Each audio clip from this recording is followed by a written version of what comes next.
The thing we can control more than anything else in our lives is the choices we make. That's what people want from their lives. That's what they want the opportunity to do. And yet, when I go into boardrooms, it's all about, we're going to tell people what to do. No, that's not our role. Our role is to empower them and give them opportunity. When you go off and you work at the top end of town, you lose touch with where you came from. Well, Angus, have you sold out? G'day, humans. Welcome to the safe space for dangerous ideas. And at precisely 7:30 p.m. Australian Eastern Daylight Time, this Tuesday, the 25th of March, 2025, the Treasurer will deliver Australia's budget. That may sound boring and dry, but in fact, it's kind of Australian politics' big night of nights. It's a bit like the State of the Union is in America. People gather at fancy soirees, there are balls, and people get dressed up, and everyone wants to shake the Treasurer's hand and the Prime Minister's hand, and they listen to the speech, and then they go out and drink too much and fondle each other until the wee hours of the morning. The journalists, that is, the politicians would never stoop to such behaviour. And the person who delivers this address is not, unlike the State of the Union in the United States, the head of government. The person who delivers the address is the Treasurer, which is a very interesting kind of role in Australian politics. The Treasurer is not merely the Treasury Secretary. The Treasurer is also the person who basically has to defend the government's economic policies every single day in Parliament. This person is a bit like, if you're a total political wonk in America, the chairman of the House Ways and Means Committee, combined with the Treasury Secretary, combined with the Vice President. Frequently, treasurers go on to become prime ministers. They are often seen as the prime minister in waiting in their party if they are ambitious and high-performing, and today's guest certainly is. And much like the Vice President is not really involved in the day-to-day running of the US government, the Deputy Prime Minister is not really that fundamental in guiding government policy. The person who is the Treasurer. Now, this particular budget night is particularly important because we're coming up to an election. It's probably going to take place in May. We're going to find out this week or next the precise date. And as a result, the Treasurer will stand up before us all and presumably shower us all with immense bags of goodies so that we will vote for his government and not the opposition. If we do choose to vote for the opposition, and polls are currently, it's a coin toss really, which way the election could go. If we do vote for the opposition, then the new Treasurer would be today's guest, Angus Taylor. He is the shadow Treasurer of Australia. That just means that he's essentially the Treasurer in waiting and would become the Treasurer if there was a change of government. He is a former cabinet minister. He was the energy, the energy secretary. I've been spending too long in the United States. He was the energy minister under the Scott Morrison Conservative government, which lost power just one election ago and has made remarkable strides, the Conservatives, in being even within shooting distance, given what a shellacking they got last time. And most of my American listeners will understand this. But when we talk about the Liberals here, that is a capital L Liberal, meaning the Conservative Party. And when we talk about the coalition, that is the conservative side of politics, which is a coalition between the Liberal Party and the National Party, which is a rural and regional Conservative Party. And the Labor Party is currently the party in power. Angus Taylor is a former cabinet minister, as I said. He's a businessman as well before he got into politics, and also a Rhodes scholar. I've been quite selective about the politicians whom I invite on Uncomfortable Conversations because I don't want this to become a boring self-promotional policy fest. But I thought Angus was interesting, and I think he'll probably be Prime Minister one day. So please enjoy as much as I did this conversation about innovation, productivity, nuclear power, and how annoying it is to do your taxes with the one, the only, Shadow Treasurer of Australia, Angus Taylor. I guess being a defining feature of my life is to grow up on a farm, and that being absolutely the centre of my universe, being a farming family. What did you farm? Well, sheep and cattle. And yeah. I've still got two brothers do that full time. Yeah. And the family farming business is still together and really important. And that was here in New South Wales, near your seat? Near Snow Mountains, near Cooma. Yeah. And at that point, this area just to the east of the Snowy Mountains, it's a pretty tough country. It's quite dry a lot of the time, very cold in winter, high up and bleak. But there'll be people from parts of the world who are listening. I know, but by Australian standards, it might get down to -5 degrees Celsius. Wow, that's right. But that was the center of my universe, and of course went on to university and then ended up at Oxford, which was a very different place. You got a Rhodes scholarship. Yeah. Was that a surprise or? Yeah. Well, of course, I think it's a surprise for anyone getting a Rhodes scholarship. My constituents are always fond of saying, "Well, it's good you'll fix the roads for us," but is that a pun? Yeah, it is. Is that a bad pun? It is a very bad pun. But pun free zone here, mate. But the truth is that anyone who gets it is a huge privilege and a huge opportunity to go to an extraordinary place. And what was it like? What was Oxford like? I mean, both as a school and a town. Amazing. Amazing. It's a collision of people from all different parts of the world. It is elite. I mean, there's no question about that. And it's unapologetic about that. But from that can come great things. Don't have to, but they can. And it's just a place where people are hungry to learn. I think that's the thing that struck me more about it than anything, and not just learn academically, learn from others. I met two of my what are now my best mates, two American guys, one from Alaska, one from Oklahoma, and myself from country New South Wales. And I suppose we connected because we came from what were more remote locations.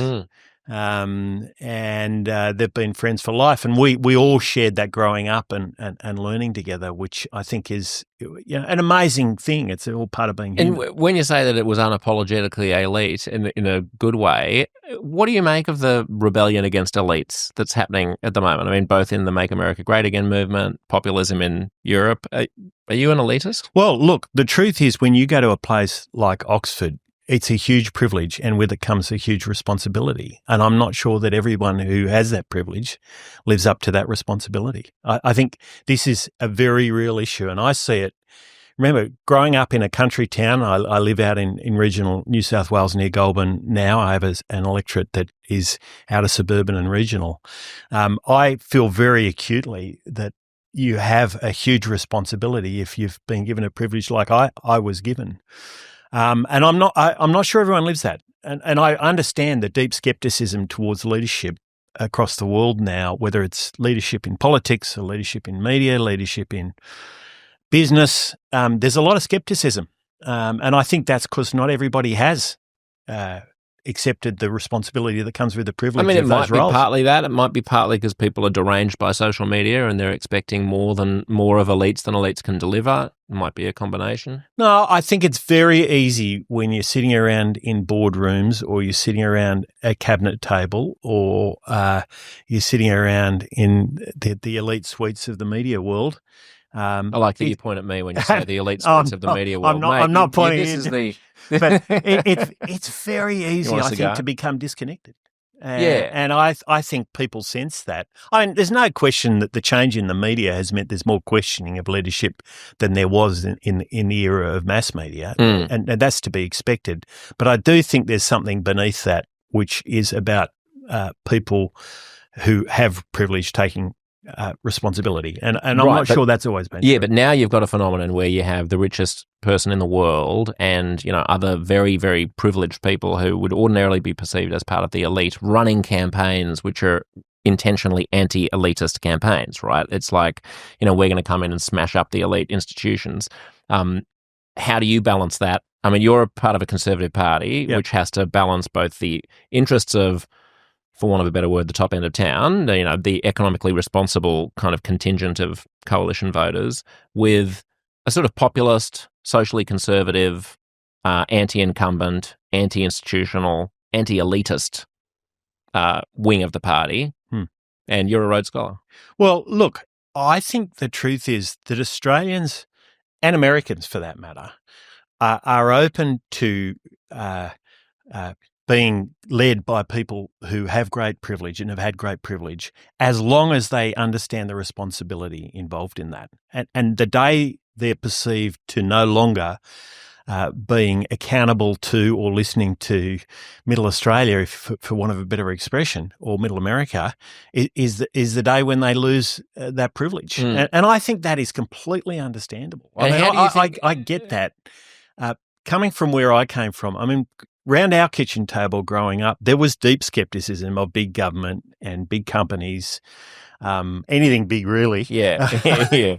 There was deep skepticism from my dad, from my mum, and it was drummed into us from a very early age. We are small. We are fighting hard for survival. We're up against the elements, quite literally, weather, prices, big companies, big government, and we have to fend for ourselves, and we should be reasonably sceptical of what people in those elite areas think and the way they behave. So I completely get that mindset.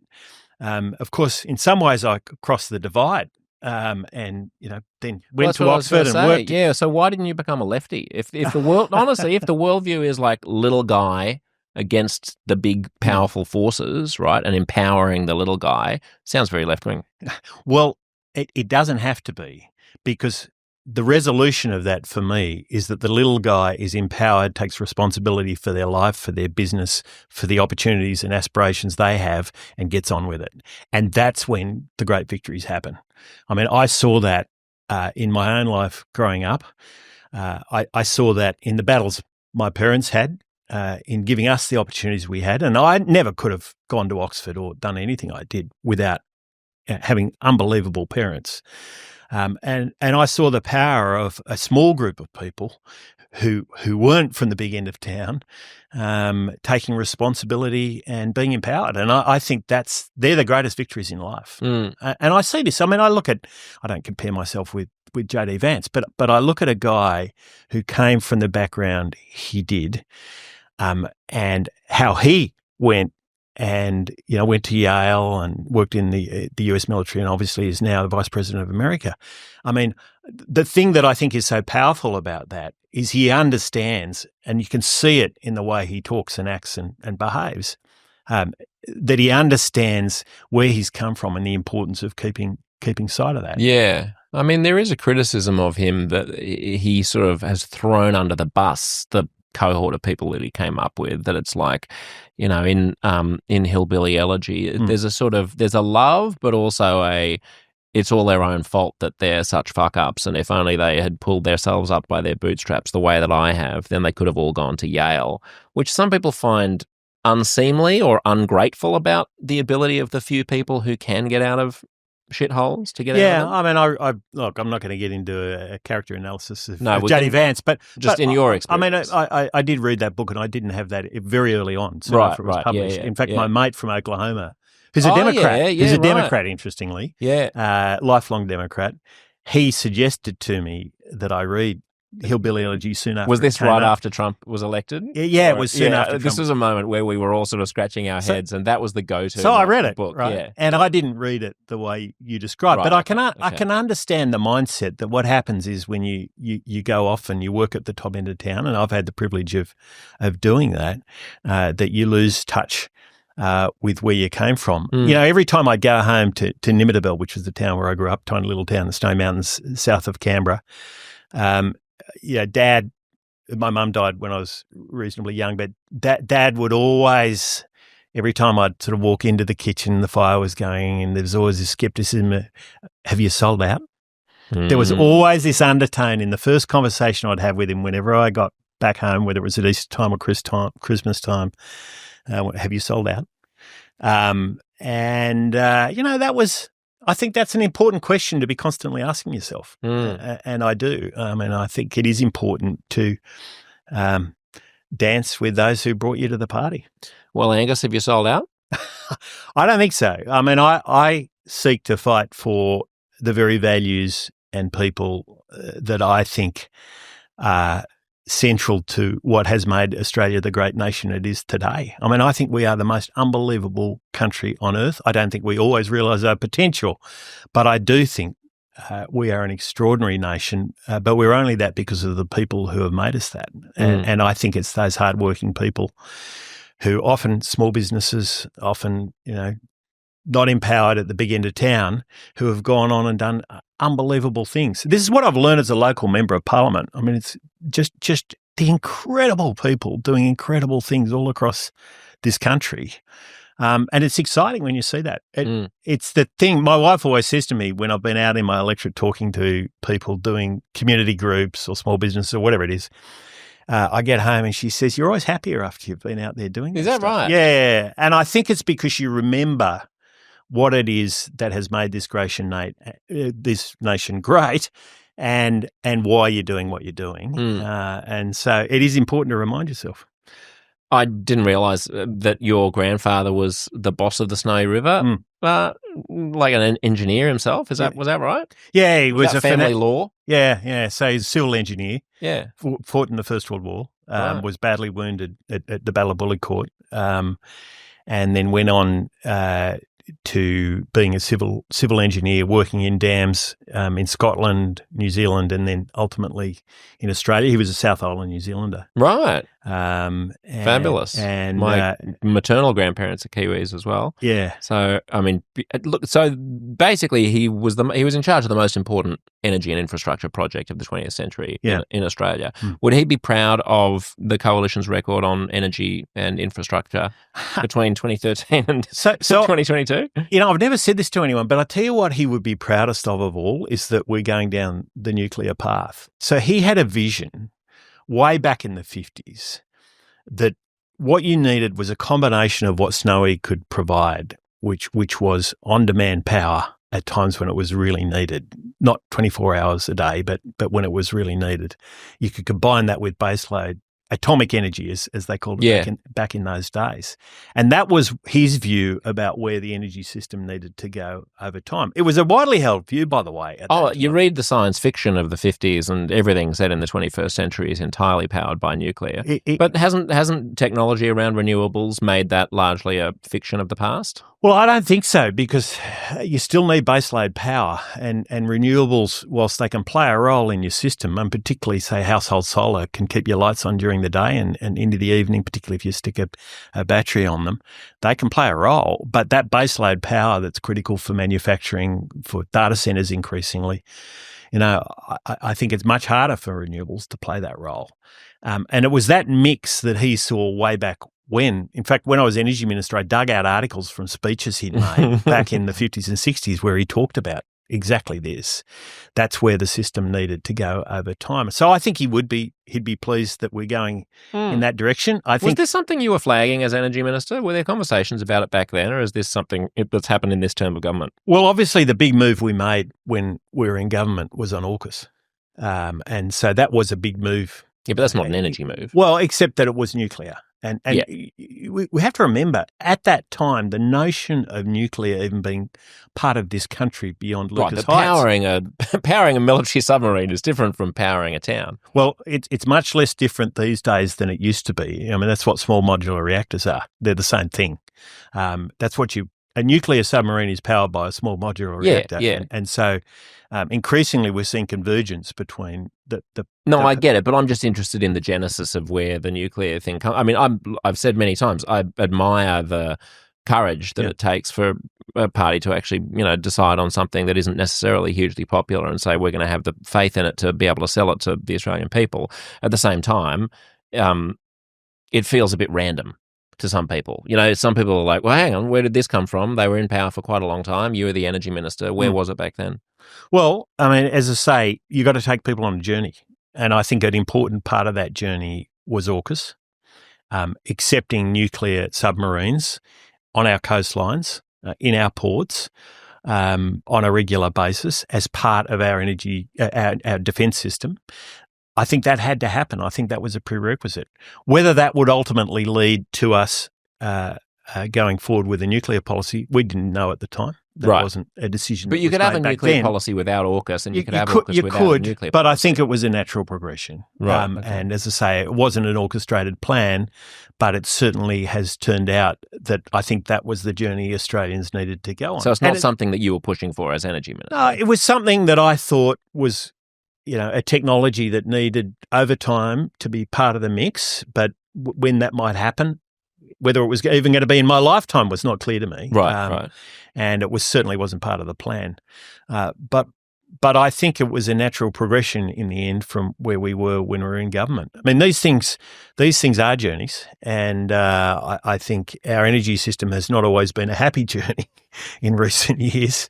But I think nuclear now is a debate this country has to have, and I think we've got to find a way of getting there. When you were an advisor on infrastructure in the private sector, I wonder if you learnt anything then that you bring into the public sector. Well, I learned a lot. I mean, I was an advisor on more than infrastructure. Yeah. I advised the biggest industry in New Zealand, the dairy industry there, for many years, and that was a really exciting time to be in what was the fastest growing and biggest industry in New Zealand, and soon after worked in the iron ore sector here in Australia. Again, the biggest, fastest growing sector in Australia in that particular case, as well as working on infrastructure projects. And yeah, I think I learned a lot. I think I learned about what it takes to grow an industry, which is also when it's a critical industry for a country, what it takes to grow a country, what it takes to create prosperity, what it takes to create great jobs and opportunities for people. And I think those industries have done that for this nation. I've also learned that in places like Australia and New Zealand, those industries are often looked down on. People like to look down on the mining industry and agriculture. Some of the smartest, best people I've ever worked with are in those industries, and they do unbelievable work. We should be incredibly proud that we've built economies on the back of those industries. The smarts in them, the technology in them is absolutely world-leading, and what we've achieved in those industries is something I think we should be Where very, do you very detect the lack of pride or the looking down? Oh, there's a lot of What is people that? who will say, agriculture is an industry of the past for Australia. Mining is an industry we should move on from. I mean, I think that the left... Well, mining, there may be a climate component to that, or a dirty, Sure. Extractive industry. But I don't think. I suppose in the kind of let's make Australia a smart country in the 21st century, there could be criticism of agriculture as a lowbrow, easy, low-hanging fruit industry rather than... Oh, no, there's a study that comes out on a regular basis about complexity in industry and how Australia is not complex enough because it's got too much of a focus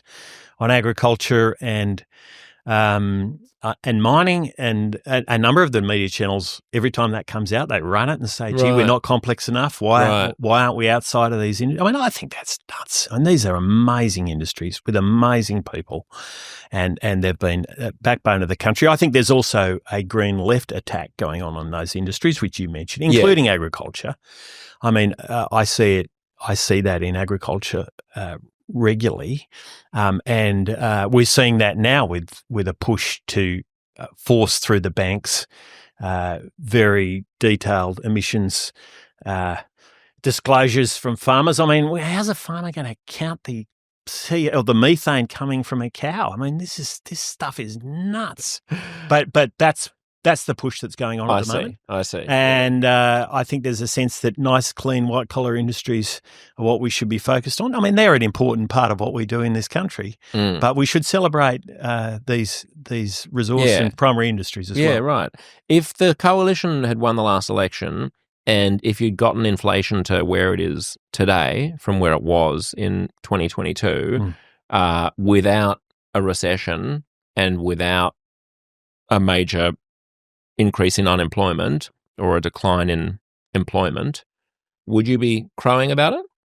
Well, I wouldn't be crowing about the biggest collapse in our standard of living in our history, which is what we've seen in the last 2.5 years and what I see on the ground in my electorate and around Australia every day. I go to the food banks, in cities and towns all around Australia, and I see people in those food banks we've never seen before, people with jobs, people with mortgages, and they can't put food on the table for their families. Is that because of inflation? That is because of inflation. It's because of interest rates. It's because of high personal income taxes. The combination of all of those things have meant that our standard of living, that's our real incomes, what our incomes can buy in terms of goods and services, have fallen by 8% in 2.5 years. That's never happened before. No, but it's much less than it had been prior to that. It's still less than you could buy in 2014, but you'd be pretty happy with the inflation rate where it is today, coming off where it was in 2022. I would be extremely unhappy with that collapse in standard of living, and it is very real. In suburban Australia,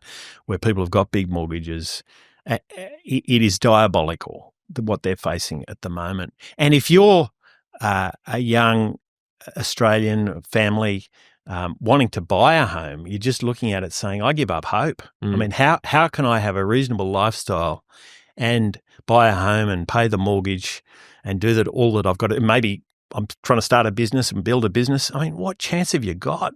It is diabolically difficult. I mean, it is difficult though, but the twisting the dials on this is really hard, because you're talking about the people at the food bank. Well, if you're going to give people, if wages are going to go up, then inflation's going to go up, and then interest rates go up.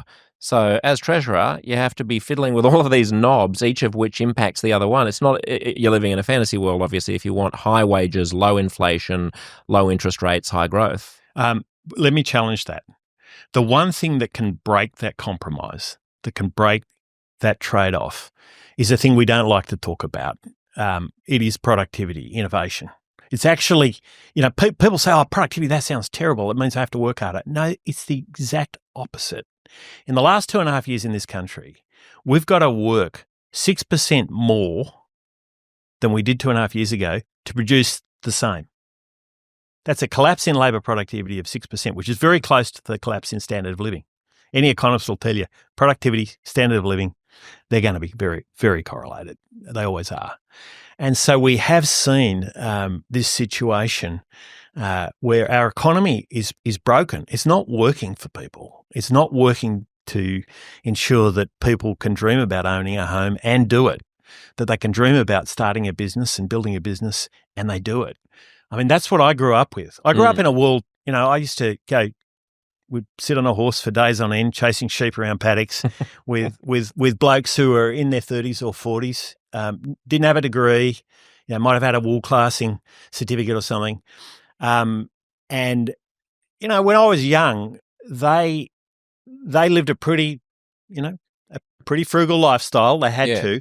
And then by the time I got into my 20s, a lot of these guys, and girls were real middle class. They were able to buy a home. They were able to get ahead. They were even buying investment properties. I mean, you saw what productivity and prosperity could do. Just pause on productivity, because I think this is I'm glad you raised it. It's a buzzword that people, and when I say people, me, don't understand really. So I understand that productivity in my life looks like making a shopping list before I go to the supermarket so that I don't spend an hour and a half wandering around the aisles of the supermarket wondering what I'm going to get, and I can get in and out in 20 minutes and then I'm free to do other things, right? That makes sense to me. What's the analog for that on a national economy? What is productivity? Productivity is millions of little things at the local level that make life easier to get things done. So I'll give you an example. We're sitting here in a studio today that wouldn't have existed only a few years ago. We didn't have the technology to do it. You had to be part of a big media channel with lots of infrastructure, lots of people around, the makeup artists, everyone was there, Josh, and it was really hard to do what we're doing today. We're not just doing it on audio, we're doing it on video. It was completely unachievable, even 15 years ago. Right. You couldn't do it. Even 10 years ago, probably the costs were too high. Now we can do it. So it means everyone listening to this or watching this is listening and watching through a channel that they couldn't listen to or watch through even a few short years ago. And that means we get access to points of view we could never have got access to a few years ago. We can do it more easily. We can do it while we're walking around doing the housework, whatever it is. Sell me on podcasting, Angus. I'm with you. But the point is that is an incredible example of productivity at work. Right. But we're on a platform. People are probably listening to us through Substack or Apple or Spotify, which are American companies. We're talking into microphones that are made by, I think, a European company. Where does Australian productivity enter the equation? So you're pointing to basically technological progress, right? And the reduction in cost of technologies. Yeah. But why are we able to afford that? It's being able to do things for less. It's costing you less. I mean, this costs way less than it would a few short years ago. And I'm not even paying you, and more. That's right. That's for free, and more easily too. And that's really exciting. I mean, I look at the way we farm, right? I mean, farming. So when I was a kid, we were always on a horse. I was on a horse the whole time, right? Every day. You'd get the horse in first thing in the morning, and that's what you would do. Now, I still love that.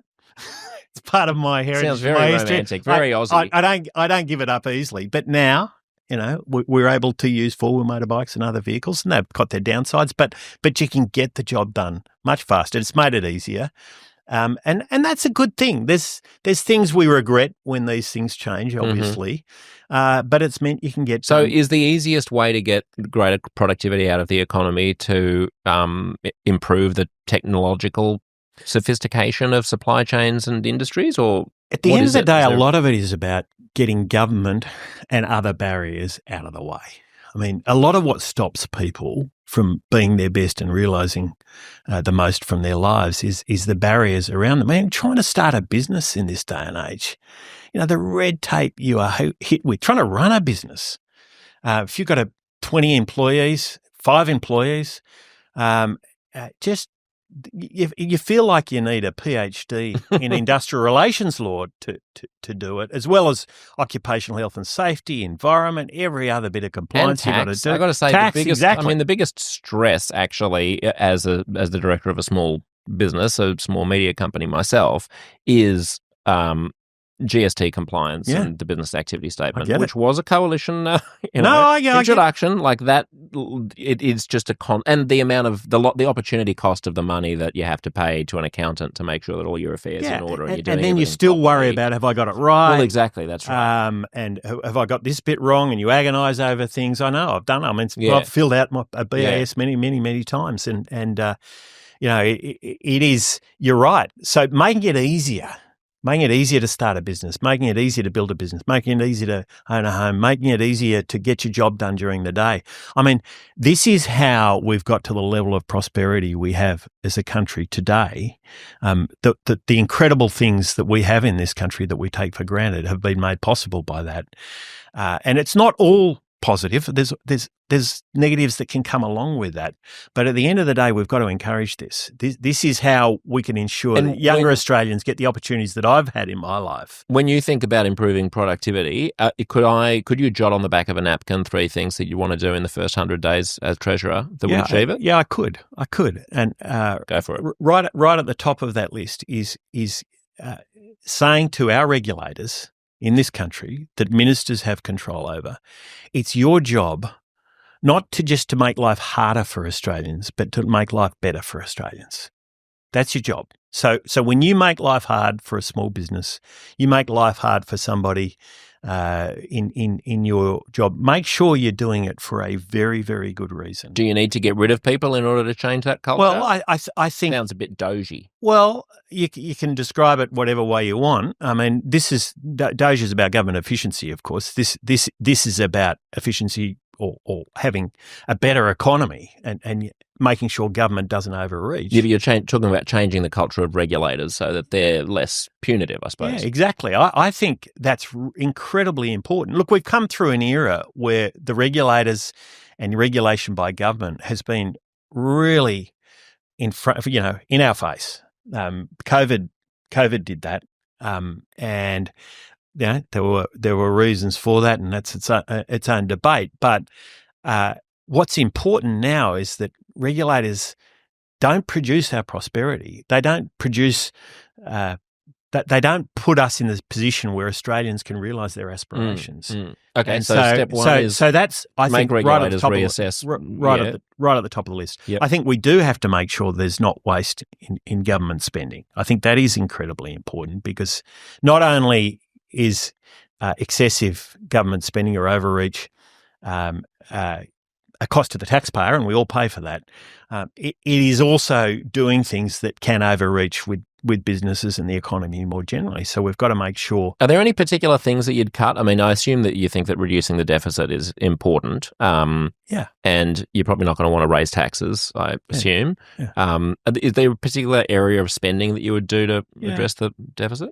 we've been clear that adding to the size of the public service at a time like this, when Australians are really tightening their belts, when they're having to work incredibly hard to make ends meet and struggling to make ends meet, as we see in the numbers and I see on the ground, adding to the size of the public service in the way that we've seen in the last 2.5 years is the wrong thing to do. It's not what should have happened, but that's what has happened. And so it's clear. And look, there's a lot of good people in the public service, and many of them are doing an amazing job. But it doesn't need to. It only should be as big as is necessary for a better Australia. And of course, I don't think that's what we see. A lefty will disagree about what's necessary, right? Yeah. But I'm still unclear. I mean, it's always tricky when you're on the conservative side of politics because it feels like a gotcha question, but it's really not. Which is, you have to stop. You have to spend less money. Yeah.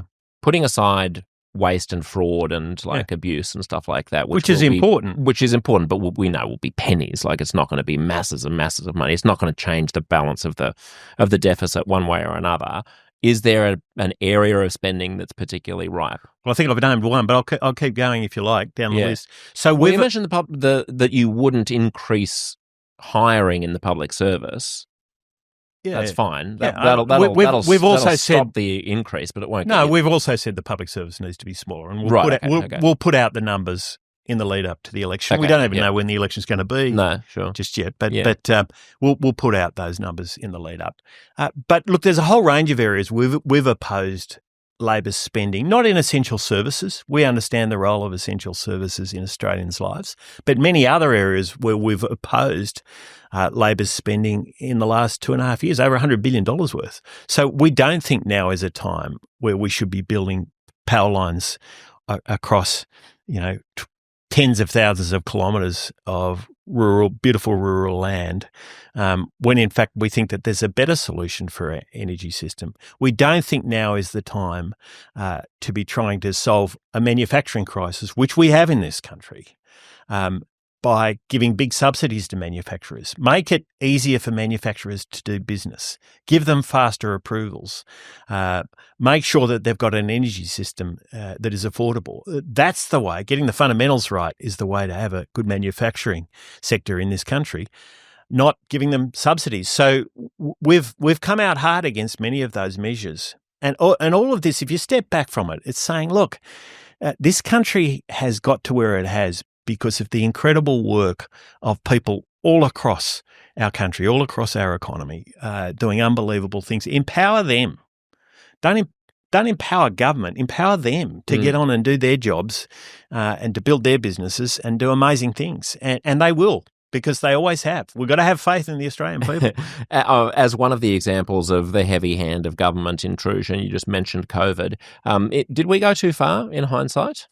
Well, look, this is one of those debates that can go all day. I do think the Victorian government went too far. Yes, I do. Yeah. Oh, man, I think that it was incredibly important for state and federal government to make sure that we got the balance right across health, economy and freedom.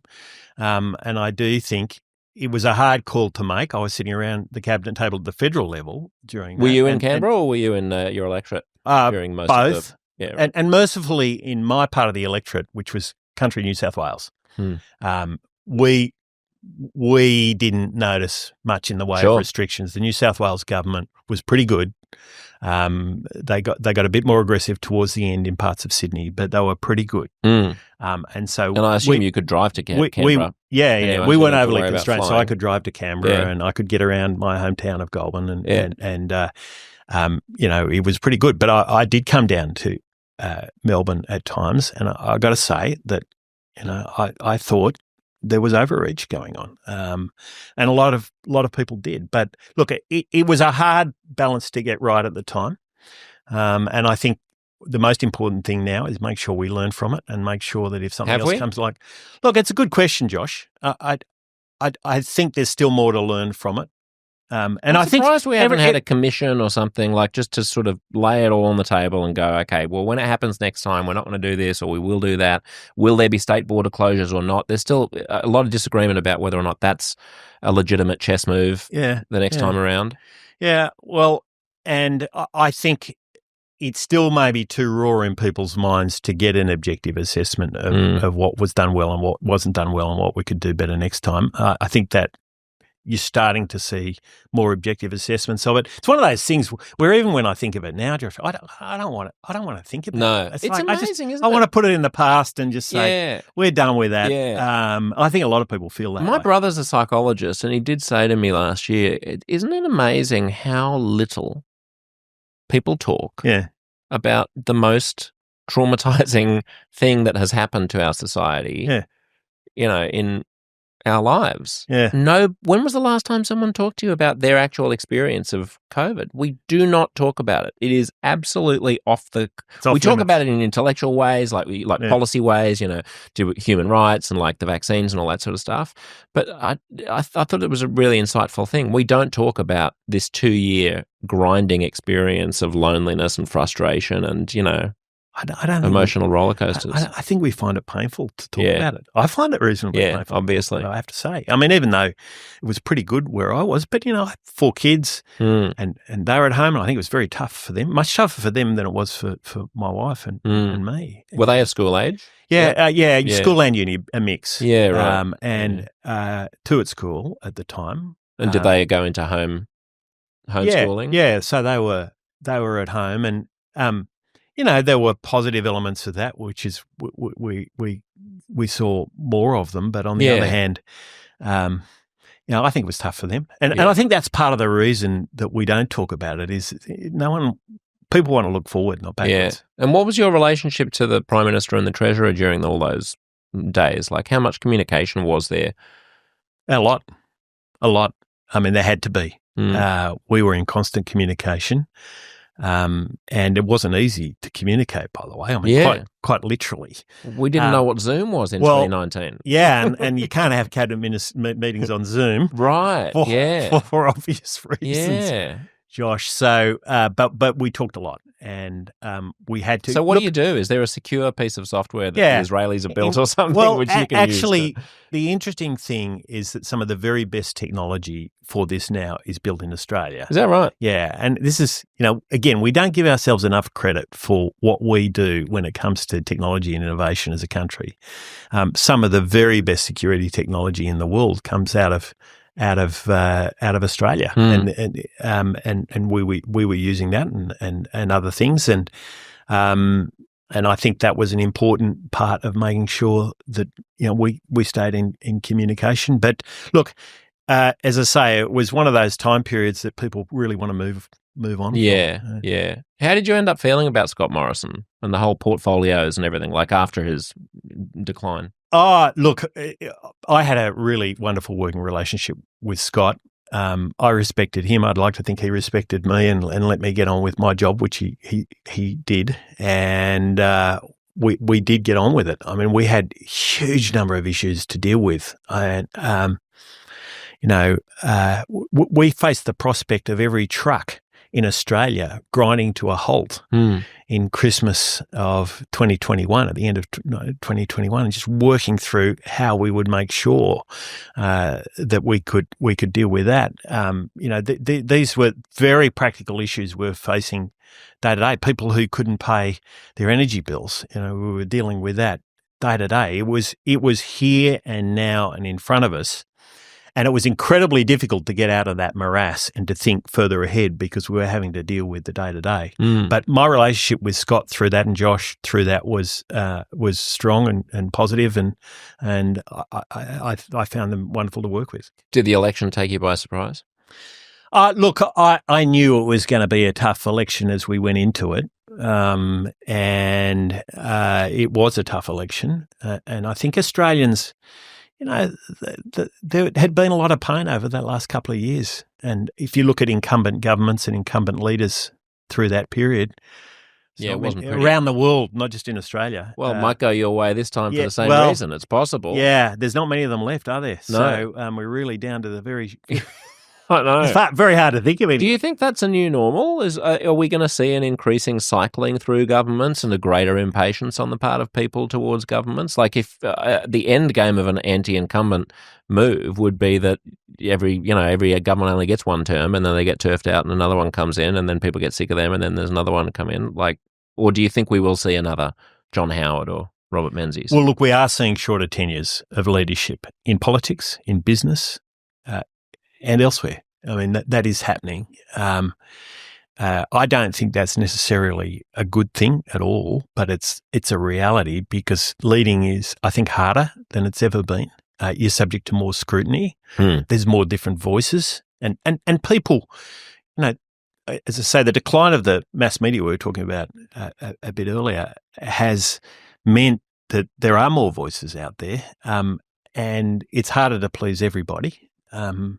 And so I think it's harder time to lead, but it makes leadership more important too. The very thing that makes it harder is the same thing that makes it more important because I think people are hankering for good leadership. Yeah, even though they're less tolerant, I think, of leaders than they were in the past. Yes, and it's harder to know what good leadership is because you have to please so many different factions, and I wouldn't want to be a political leader in this environment. But it's a privilege and it's important. And I think, Josh, I mean, I think the most important thing is that we see younger Australians wanting to lead still. I mean, when people give up on wanting to lead, we're in trouble. Yeah.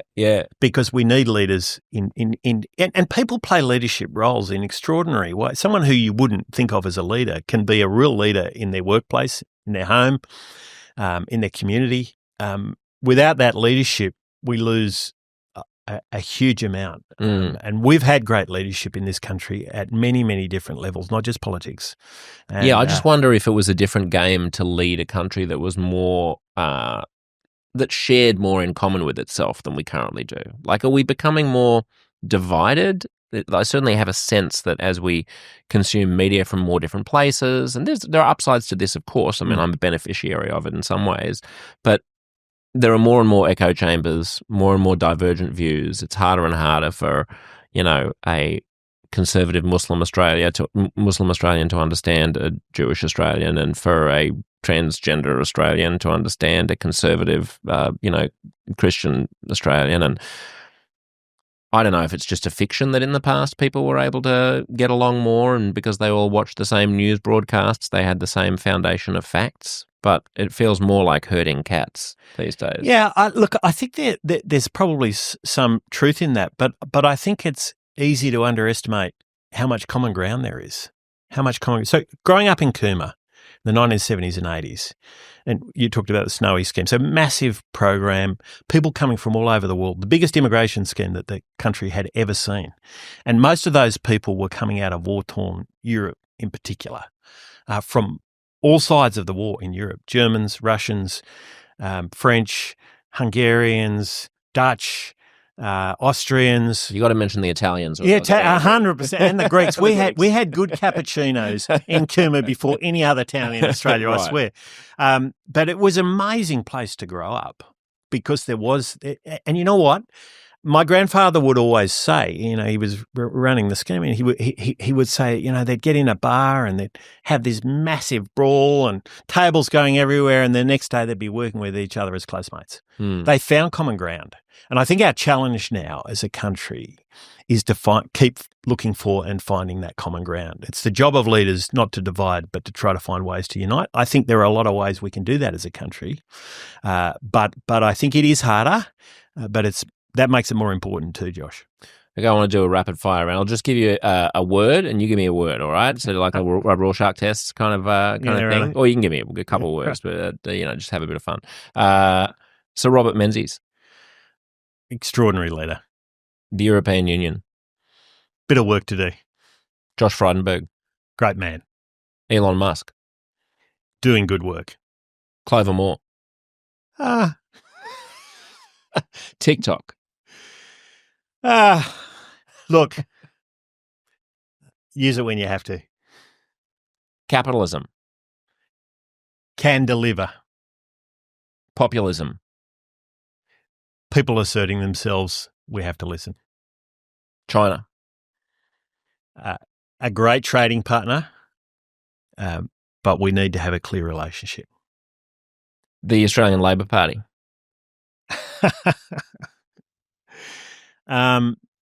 Has been a hugely important part of this country's fabric, but I think is losing its way. That was way more than a word. That was way more than a word, but I'll give it to you. And we can come back to that maybe. AUKUS.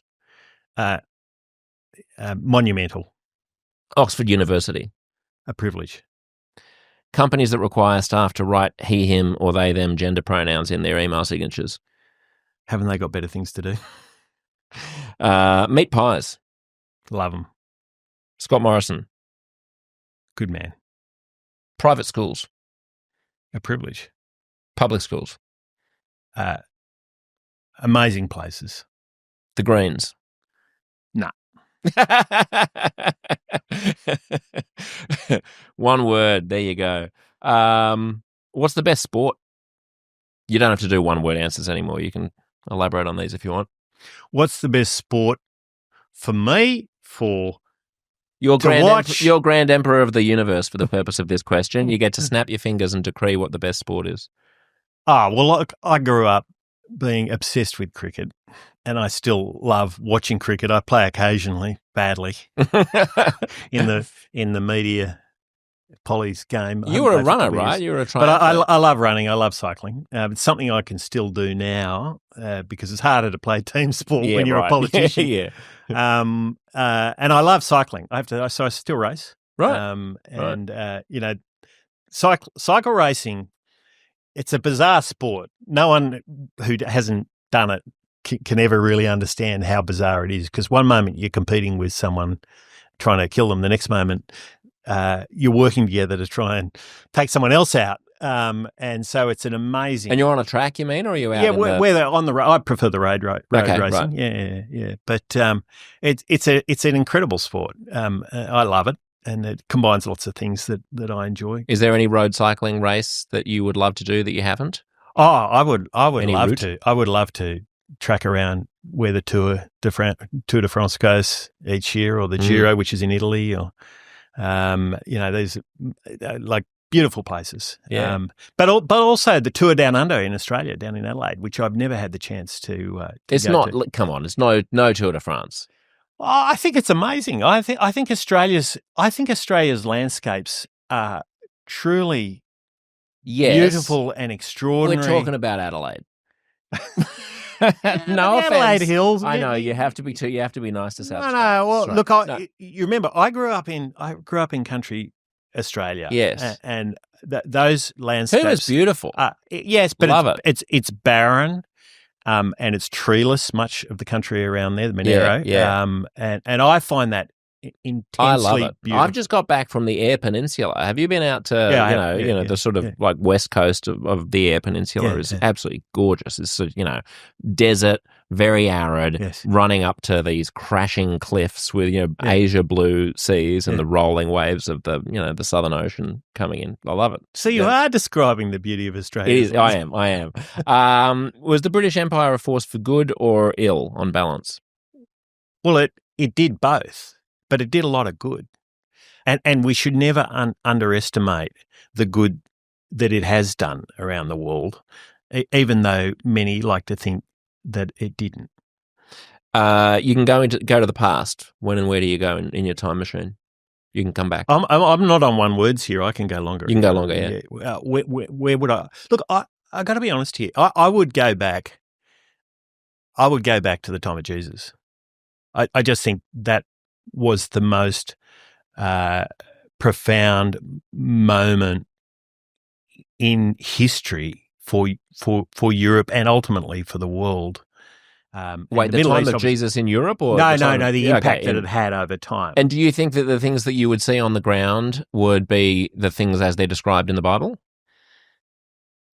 Well, that's a good question, isn't it, John? I mean, I'm Christian, so I would believe that, and I do. But you do believe that you would see when you go bodily. Let's put it this way: when you read a book about a place, and then you go to the place, it's never quite the same, is it? No, there is There are things you pick up, there are things that you see, there are things that you notice that you could never pick up from reading about it.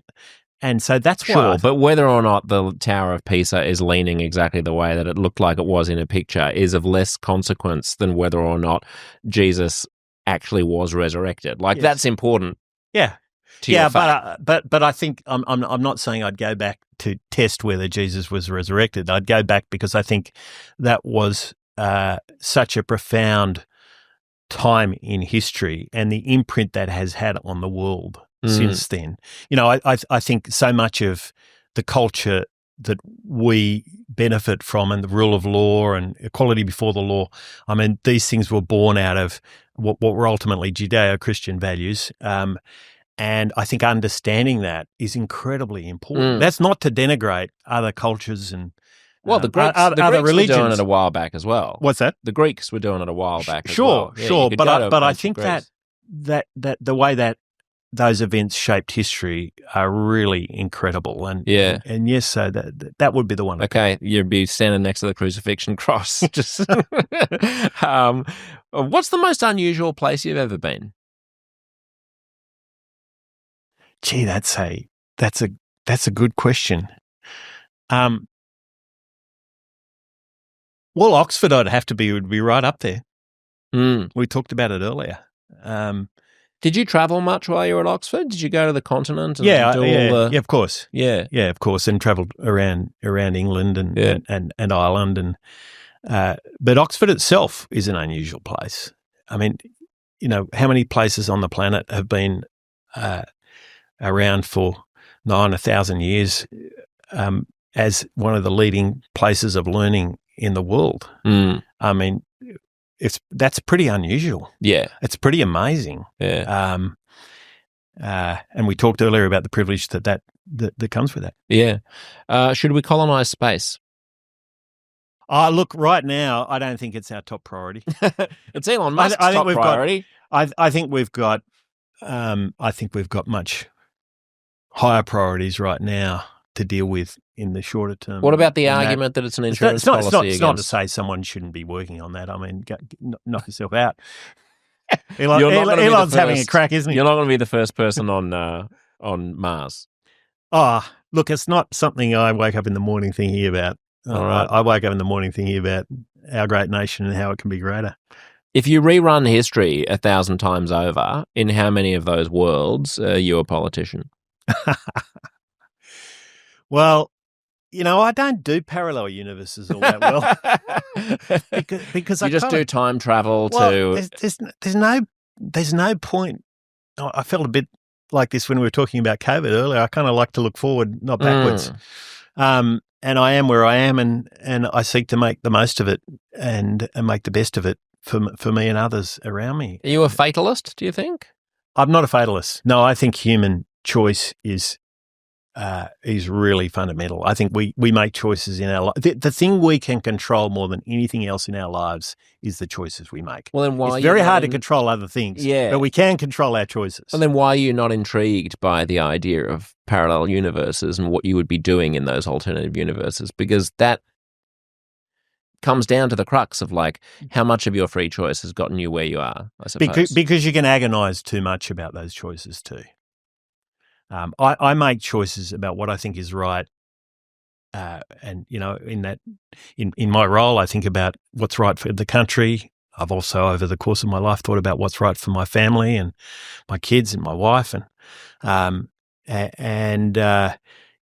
you do the very best you can when you make those choices, and I value the fact that I have choice.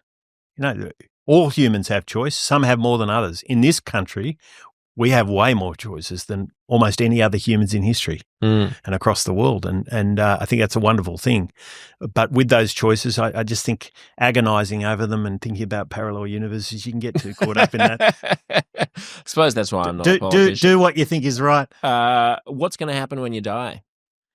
Well, as I say, I'm Christian, so I do believe in a life beyond this life, and I think that has shaped who I am. Do you go to church weekly? No, I don't, and it'd be difficult too with my job. I go to church a lot in my job. I mean, but I also value. I'm sure there's a chapel at Parliament House you could poke your head into.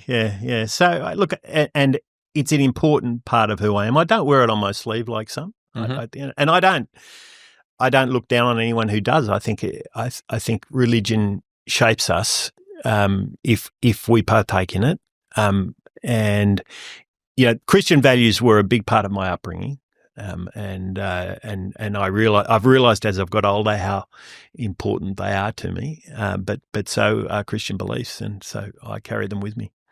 What's the best opportunity that Australia has in the 21st century, and what's the biggest risk? That will be decided by Australians who are empowered to get on and make those choices we were talking about earlier. It won't be me who decides that; it'll be them. This is the Australia I believe in.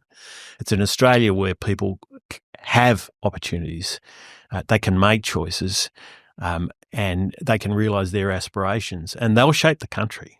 Those people will shape the country. My job is to give them the very best opportunity to do that. And so I can only guess where that's going to take us. But what I do believe strongly is that Australians will take Australia to a great place if we give them the opportunity. Yeah, but governments set the tone and set the direction all the time in all kinds of ways, in a million ways, what they choose to tax, what they choose to subsidise, how they choose to manage diplomatic relations with other countries, what they do about education, what they do about primary industry. There are all kinds of ways in which they have a sense that, not forcing people, we're not, authoritarians or communists, but having something more than just like Aussies will figure it out. No, but that's not what I'm saying. I'm saying the job of government is to empower Aussies to make their choices, and they will decide what's right for their lives. Now, will an Australian be the first person on Mars? Because they've had an aspiration to go. It's going to be you, Angus. I'm going to persuade you after this. Look, I think that'd be amazing. I think that would be an amazing thing. And I think that would be one. What I do know is I think Aussies are going to play a role in leading, not just in Australia over the coming decades, but across the world. I mean, we are an amazing group of people. We are tolerant beyond most countries on Earth. We are an incredibly capable group of people. We have an instinctive can-do attitude, which as long as government gets out of the way, we get on and do it. We're fighters, we love a good sporting contest, and we've got embroiled in a few wars over the years and done ourselves proud. And I think we are great leaders because we often lead from a point of view of humility, of not being about you, but being about leading whoever it is you're leading, your organisation, your group, your team. So I think Australians are going to play a role. All right. And we're seeing this now. I mean, everywhere I go, if I go overseas, I see Australians doing absolutely unbelievable things, as they do in Australia. So that's what I think our biggest gift to the world will continue to be. All right. Well, my media training advice is that before you become Prime Minister, you're going to have to work on the what opportunities does Australia have answer in the 21st century. But the point is, the important point is, I'm not going to direct them as to which sector Australians should work in. That's their choice. That's their decision. Yeah, but people love a vision. People love and an appreciation of the pitfalls as well. Like, is the biggest threat to Australia in the 21st century China? Is it the end of liberal democracy because of Putin? Is it the destabilization of the West because of Trump? Is it, I assume you're not going to say climate change. What are the... What's flashing on your radar? The vision is the vision of 27 million Australians to live the lives they want to live, to be able to start and build the business they want to start and build, to be able to own a home, to be able to raise a family, to be able to educate their kids. I mean, that is something to be excited of. This is where I think the elite world in some ways has lost connection with Middle Australia, because when I get around my part of the world, that's what people want from their lives. That's what they want the opportunity to do. And yet when I go into boardrooms, it's all about, we're going to tell people what to do. No. Right. No. Yeah. That's not That's not our role. Our role is to empower them and give them opportunity. And I believe that very, very firmly. And I think this debate about vision for the country, I think it's an important debate. But I think when we get down to, well, our vision is to colonise Mars or something, really? Is that it? I'm not saying that Australia should be the country to colonise Mars. I hereby announce that. Do you think liberalism will survive the 21st century? It has to. It has to.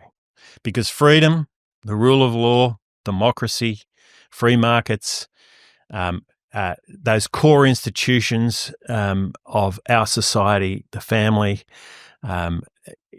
these and the nation, these institutions which have been fundamental to where we've got to where we are today will be fundamental to where we need to go from here. And if we lose them, we lose so much. We lose everything that we've built up. So yes, we've got to protect them. We've got to nurture them. They can get stronger over time, and they can evolve. They won't evolve through revolution. They'll evolve gradually. But we've got to make sure we protect these things. Have the criticisms of liberalism that have come from the left in the past 10 years, I suppose the identitarian social justice left that says that liberalism has been a fig leaf for white straight males to wield their power over everybody else, has that been constructive in any way? I think it's been a dead end. I think it's been a dead end because it hasn't taken us anywhere useful. Tolerance of people, whatever their background, their race, their gender, so on, sexuality. Tolerance, I think is a deeply Australian value,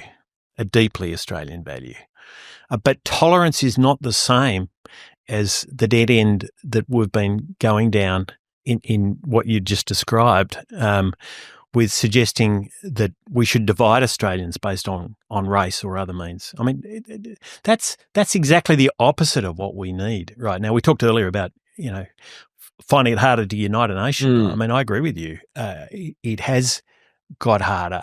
But one of the reasons it's got harder is because we've gone down this dead end you described. What's the worst thing about being a politician? Well, you work hard and you're away from your family a lot.